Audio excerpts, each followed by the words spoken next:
In 2003, she was an army surgeon in Iraq. Battlefield medicine, gunshot wounds, explosion trauma, racing against seconds to save lives. That was her world. But those days were behind her. Now she worked as a pharmacist in a small town, until Marcus Williams knocked on her door with a gunshot wound. 15 years later, all the training she thought she'd forgotten came rushing back. Welcome to Hidden Warriors. Before we begin this intense story of hidden medical expertise and life-saving instincts, tell me in the comments which country you're watching from today. And if you believe stories like this deserve to be heard, hit that subscribe button and help us honor the skilled warriors hiding in plain sight. Pine Ridge, Montana, population 3,847, was the kind of town where everyone knew everyone else's business. Chen's pharmacy sat on Main Street, a modest brick building serving the community for over 2 decades. Dr. Emily Chen had owned the pharmacy for 15 years, ever since arriving with nothing but a U-Haul truck and desire to disappear from her previous life. She was quiet, early 50s, graying hair in a practical ponytail, wire-rimmed glasses giving her a scholarly appearance. To townspeople, Emily was simply their pharmacist, reliable, knowledgeable, always staying late for emergency prescriptions. She knew every customer by name, remembered medical histories, spotted drug interactions busy doctors missed. Parents trusted her advice. Elderly residents relied on her to organize complex pill regimens. Emily lived alone above the pharmacy, kept to herself, seemed content with quiet routine. Open 8 a.m., close 6 p.m., always available for after-hours emergencies.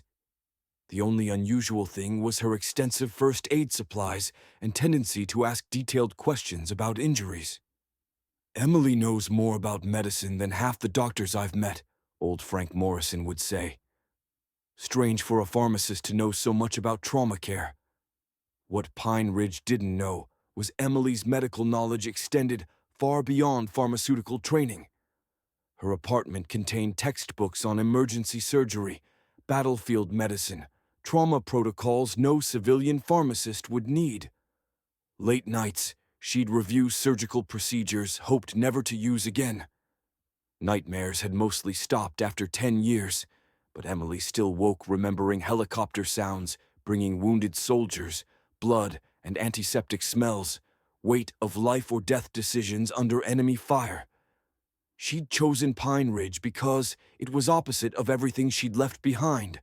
No trauma, no violence, no split-second decisions determining who lived or died. Just prescription bottles, blood pressure checks, occasional scraped knees. Until Tuesday night when past and present collided. Emily was reviewing inventory when she heard pounding on the front door. It was 11:47 p.m., well past closing, but emergency calls weren't unusual in a small town with limited medical facilities. Through the glass, she saw a man slumped against the doorframe, one hand pressed to his chest, the other weakly knocking. Blood was visible on his shirt, face pale with shock. Emily unlocked the door immediately. "What happened? Are you hurt?"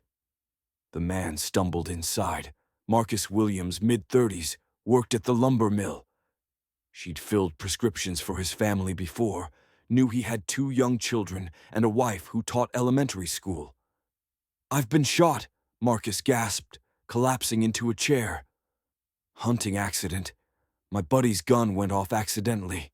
He's getting his truck to take me to the hospital, but I'm bleeding bad."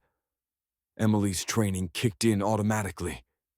She helped Marcus remove his jacket and shirt, revealing a gunshot wound in his left shoulder. Entry point was clean, but blood was flowing steadily, and Marcus showed early shock signs. "Marcus, I need to call an ambulance," Emily said, moving toward the phone. "No," Marcus grabbed her arm with surprising strength. "Can't afford the ambulance ride. Tom's coming with his truck. Just, can you help stop the bleeding?"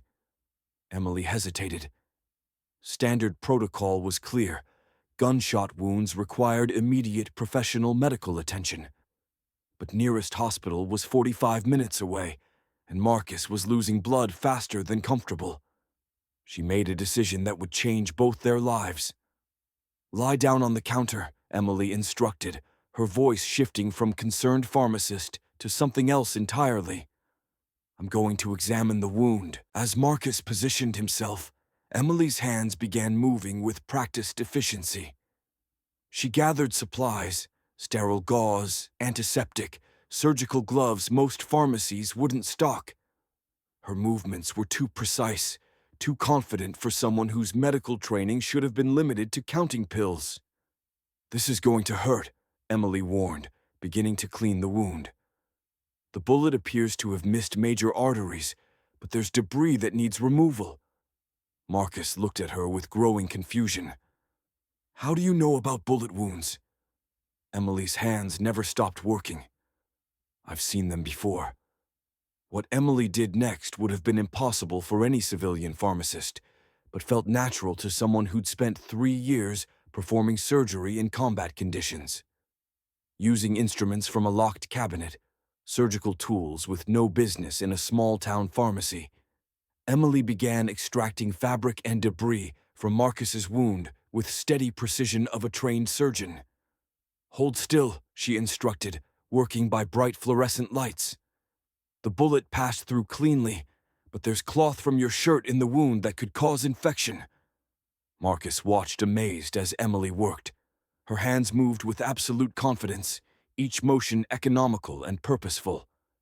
This wasn't basic first aid. This was professional medical intervention by someone who clearly knew exactly what she was doing. "Where did you learn to do this?" Marcus asked through gritted teeth. "Medical school," Emily replied, not elaborating. "But you're a pharmacist." "Now I am." Emily had cleaned the wound thoroughly and was beginning to suture when they heard a truck outside. Tom Mitchell, Marcus's hunting partner, came rushing through the door, stopping short when he saw the scene. "Jesus, Emily, what are you doing?" Tom demanded. "We need to get him to a hospital." "The bleeding is controlled," Emily said calmly, continuing her sutures. "But he still needs professional medical attention for pain management and antibiotics." Tom stared at the surgical setup Emily had improvised. "How do you know how to do surgery?" Emily tied off the final suture and began bandaging. "I used to be a doctor." "Used to be." Marcus struggled to sit up. "What happened?" Emily's hands stilled for a moment. "I served in Iraq, Army Medical Corps. After I came back..." She paused, choosing words carefully. "I needed something quieter." Sheriff Davis arrived as Emily finished bandaging, called by Tom during confusion. He took one look at the professional medical setup and Emily's confident handling. "Doc Chen," Sheriff Davis said, "I think we need to talk." "It's not Doc anymore," Emily said quietly, cleaning her instruments. "Just Emily." Sheriff Davis examined Marcus's wound and surgical supplies Emily had used. "This is professional-grade medical work. What's your real background?" Emily removed her surgical gloves and faced the 3 men staring at her with new understanding. For 15 years, she'd successfully hidden her past. Now, in one night, it was all coming out. "Major Emily Chen, Army Medical Corps, 2001 to 2007. I was a trauma surgeon at a forward operating base in Iraq. We handled everything: gunshot wounds, IED explosions, battlefield amputations." Marcus looked down at his professionally sutured wound. "You saved my life." "You weren't going to die from that wound," Emily corrected. "But you would have had complications without proper treatment." Sheriff Davis pulled out his notebook. "Why didn't you continue practicing medicine when you came back?" Emily's expression grew distant. "PTSD. After 3 years of battlefield surgery, I couldn't handle civilian trauma anymore. Every car accident, every emergency room case. It all took me back to Iraq. I I had a breakdown during a pediatric surgery. Nearly lost a child because I froze up. So you became a pharmacist. I needed to help people without the pressure of life or death decisions. Filling prescriptions, managing medications, providing health advice. It was medical care without the trauma. Tom shifted uncomfortably. The hunting accident. It wasn't really an accident, was it, Marcus? Marcus looked ashamed.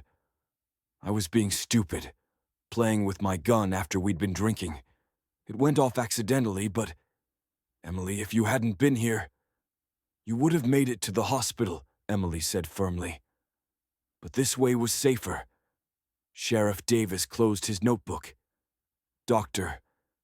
Chen, Emily, what you did tonight was technically practicing medicine without a current license. Emily nodded. I know. I'm prepared to face whatever consequences. What consequences? Davis interrupted.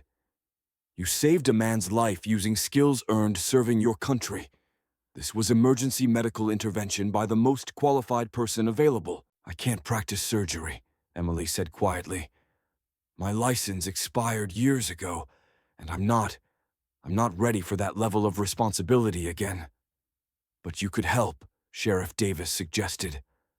Emergency first aid, medical consultation, training local first responders. Nothing that would trigger your PTSD, but ways to use your skills to help the community.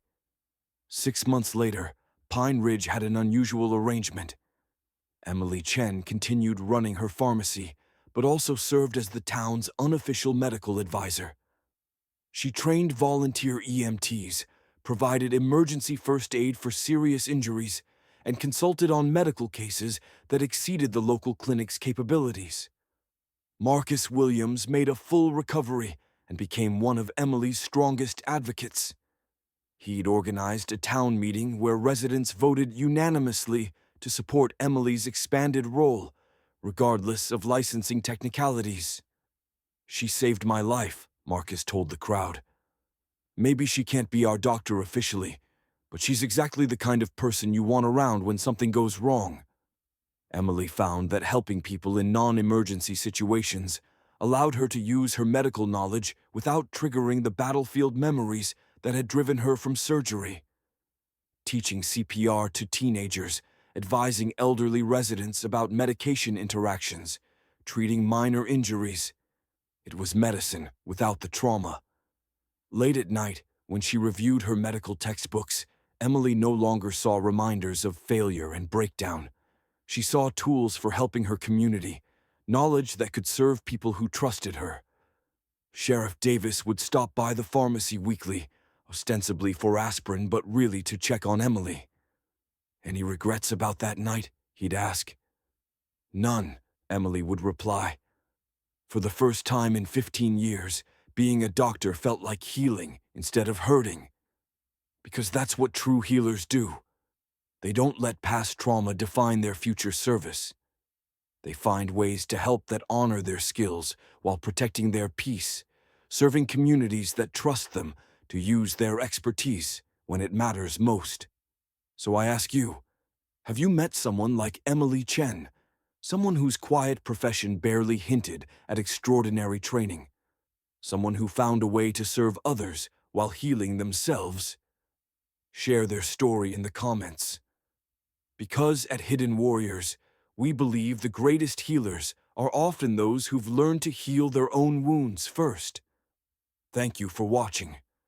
If this story reminded you that expertise comes in many forms, subscribe and help us honor the hidden healers among us. We'll see you in the next story.